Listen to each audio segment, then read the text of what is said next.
A rubber band catapult has initial length 2 centimeter and cross sectional area 5 mm square. मुझे एक rubber band दिया हुआ है, suppose ये है मेरे पास एक rubber band,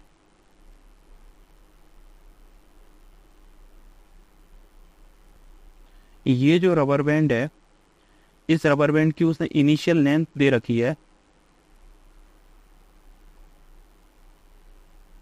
initial length L is equals to 2 centimetre दे रखा है। आगे दिया हुआ है cross sectional area, cross sectional area मुझे दे रखा है A is equals to 5 mm square. It is stretched to 2 centimeter and then released to project a stone of mass 20 ग्राम। देखिए यहाँ पर उसने एक मास रखा, ठीक है, एक स्टोन, एक पत्थर रखा, स्टोन है ये, और उसने क्या किया, जब इसे रिलीज किया पीछे की तरफ, इस रबर बैंड को इसे रिलीज किया, इसे पहले पीछे की तरफ खींचा फिर इसे रिलीज किया, तो ये पत्थर बाहर की तरफ प्रोजेक्ट होगा। तो ये जितना रिलीज हुआ है वो रिलीज कितना हुआ है, वो रिलीज हुआ है कितना, 2 सेंटीमीटर रिलीज्ड, मतलब एक्सटेंशन बोल सकता हूं इसे। एक्सटेंशन कितनी हुआ रबर में, रबर में एक्सटेंशन हुआ delta L is equals to 2 centimetre. Okay, इतनी लेंथ है और इतना ही स्ट्रेच हो गया। आगे दिया हुआ है मास दिया हुआ है मुझे स्टोन का 20 ग्राम, मास कितना दिया हुआ है, 20 gram. Mass of stone M is equals to 20 gram. Velocity of projected stone ये अपन को फाइंड आउट करना है, और यंग्स मॉडुलस ऑफ रबर मुझे दे रखा है 5 × 10⁸ न्यूटन पर मीटर स्क्वायर। तो यंग्स मॉडुलस कितना दे रखा है, y is equals to 5 × 10⁸ newton पर मीटर स्क्वायर। मुझे वेलोसिटी फाइंड आउट करनी है।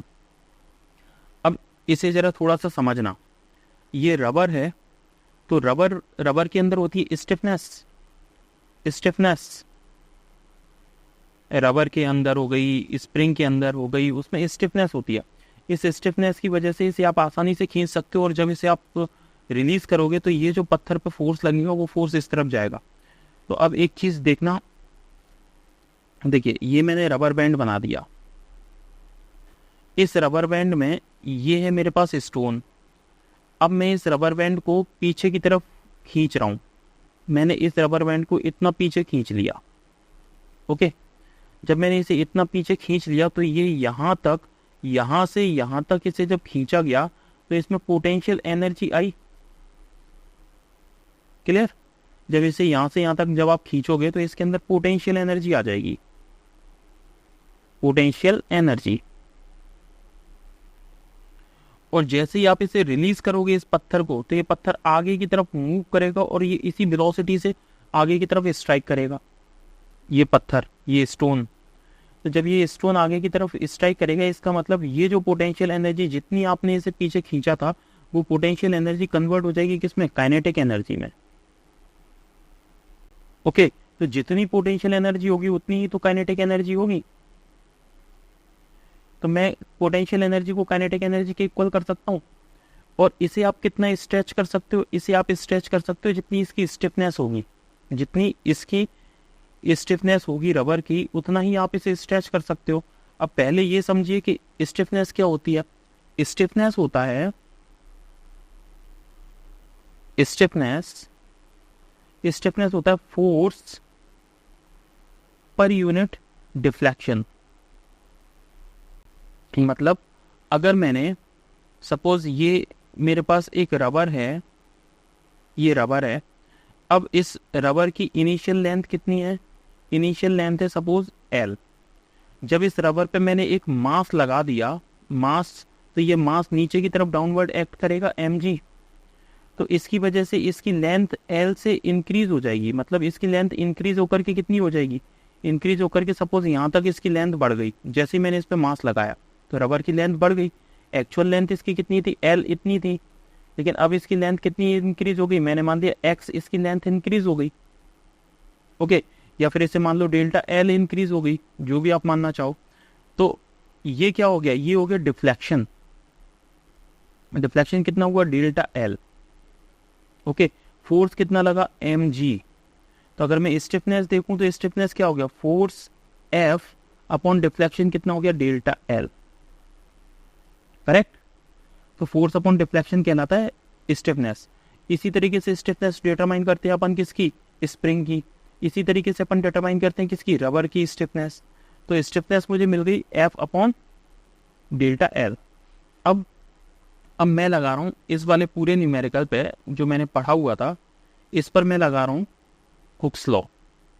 तो हुक्स लॉ के अकॉर्डिंग देखिए, according to Hooke's law, according to Hooke's law,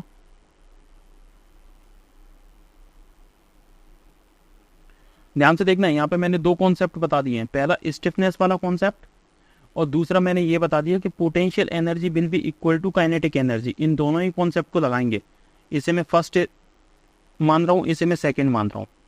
okay, ये दो कॉन्सेप्ट मैंने बता दिए। अब मैं लगा रहा हूँ हुक्स लॉ। तो हुक्स लॉ के अकॉर्डिंग क्या होता है, स्ट्रेस इज इक्वल्स टू क्या होता है, यंग्स मॉडुलस इनटू स्ट्रेन। तो स्ट्रेस को मैं लिख सकता हूँ force upon area is equals to Young's modulus into strain को मैं लिख सकता हूँ change in length upon original length.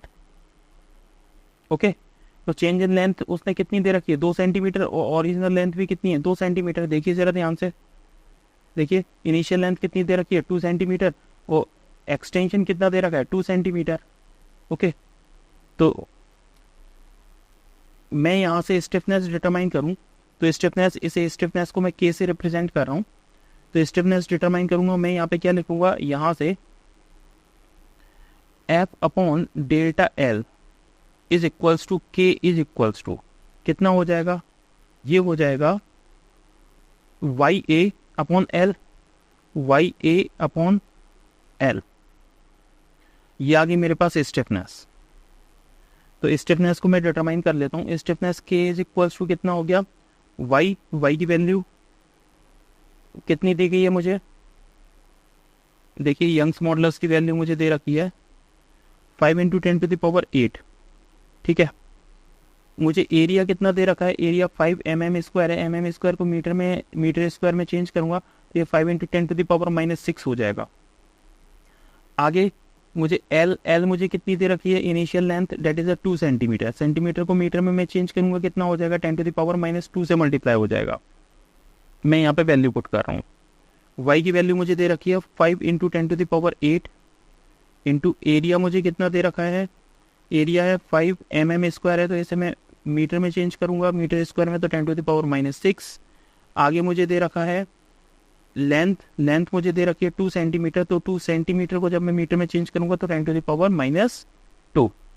Okay, क्योंकि एक मीटर में 100 सेंटीमीटर होते हैं, एक मीटर में 1000 mm होते हैं।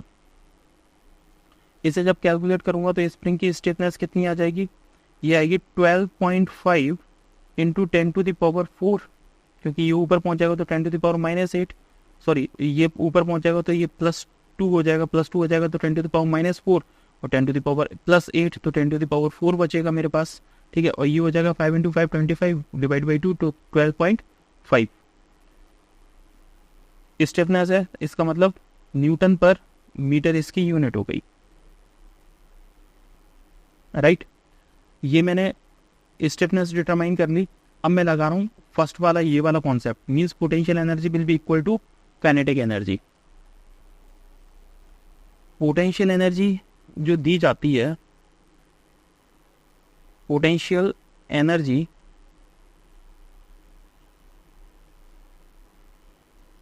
वो पोटेंशियल एनर्जी स्प्रिंग की, ध्यान देना, स्प्रिंग और रबर, इन दोनों की पोटेंशियल एनर्जी होती है वो सेम होती है। पोटेंशियल एनर्जी का फॉर्मूला डिटरमाइन होकर आता है 1/2 इंटू के मीन्स स्टिफनेस इंटू x², या फिर इसे बोल सकते हैं अपन डेल्टा एल का स्क्वायर। क्लियर। डेल्टा एल, क्योंकि चेंज इन लेंथ का स्क्वायर, ये आती है पोटेंशियल एनर्जी। जैसे मैंने यहाँ पर देखा था, यहाँ पे देखिए चेंज इन लेंथ इतनी है, यानी डिस्प्लेसमेंट कितना हो गया ये। तो मैं इसे क्या लिख सकता हूँ पोटेंशियल एनर्जी को, यहाँ की potential energy 1/2 into stiffness into, अब मैं क्या लिखूंगा डिस्प्लेसमेंट का स्क्वायर, डिस्प्लेसमेंट का स्क्वायर। तो डिस्प्लेसमेंट कितना हो गया, डिस्प्लेसमेंट हो गया डेल्टा एल या फिर एक्स, दोनों एक ही बात है, उसका स्क्वायर हो गया। तो यहाँ पर मैंने क्या लिख दिया, यहाँ पर मैंने लिख दिया पोटेंशियल एनर्जी के लिए 1/2 डेल्टा एल का स्क्वायर, ये हो गया पोटेंशियल एनर्जी। अब मैं ले रहा हूँ काइनेटिक एनर्जी। देखिए काइनेटिक एनर्जी क्या होगी, काइनेटिक एनर्जी होती है 1/2 एम वी स्क्वायर। तो क्या मैं पोटेंशियल एनर्जी और काइनेटिक एनर्जी इन दोनों को इक्वल कर दूं, तो यहाँ से काइनेटिक एनर्जी मैंने रखी है 1/2 M V square is equals to potential energy 1/2 K into delta L का स्क्वायर। 1/2 से 1/2 कैंसिल आउट हो गया। यहाँ से मुझे वेलोसिटी देखनी है, तो वेलोसिटी इज इक्वल्स टू कितना हो जाएगा, v इज इक्वल्स टू आएगा रूट के अंदर k इंटू डेल्टा एल का स्क्वायर, ओके, अपॉन m इधर आ जाएगा m। मैं वैल्यू पुट करूं तो देखिए रूट k की वैल्यू कितनी है 12.5 into 10⁴, 12.5 into 10⁴ into delta L कितना दे रखा है, डेल्टा एल है 2 सेंटीमीटर। 2 सेंटीमीटर को अगर मैं मीटर में चेंज करूंगा कितना हो जाएगा, मैं इसे लिख सकता हूँ 2 सेंटीमीटर को 2 इंटू 10⁻⁻2 का स्क्वायर अपॉन m है मेरे पास, m मास कितना दे रखा है 20 ग्राम। तो ग्राम को किलोग्राम में चेंज करूंगा तो 1000 से डिवाइड हो जाएगा। 1 किलोग्राम में 1000 ग्राम होते हैं, ओके। तो मैं इसे क्या लिखूंगा 20 ग्राम मुझे दे रखा है, तो मैं 10⁻³ से मल्टीप्लाई कर दूं। इसे जब मैं सॉल्व करूंगा तो देखिए velocity v is equals to आएगी मेरे पास 5/2, यहाँ से देखिए ये 20 ये 12.5 ये कैंसिल आउट हो जाएंगे। यहाँ देखिए इसका स्क्वायर आ जाएगा 4, तो 4 ये 5 टाइम्स कैंसिल आउट हो जाएगा, राइट। तो ये कितना आ गया 5/2 इंटू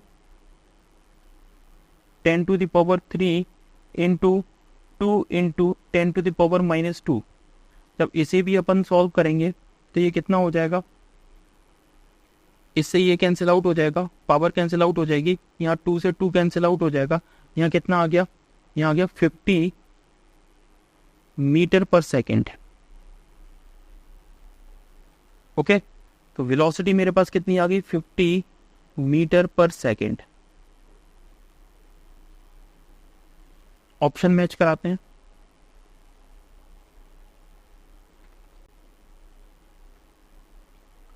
देखिए ऑप्शन ए गलत है, option B is the correct answer, option B is the correct answer. Thank you.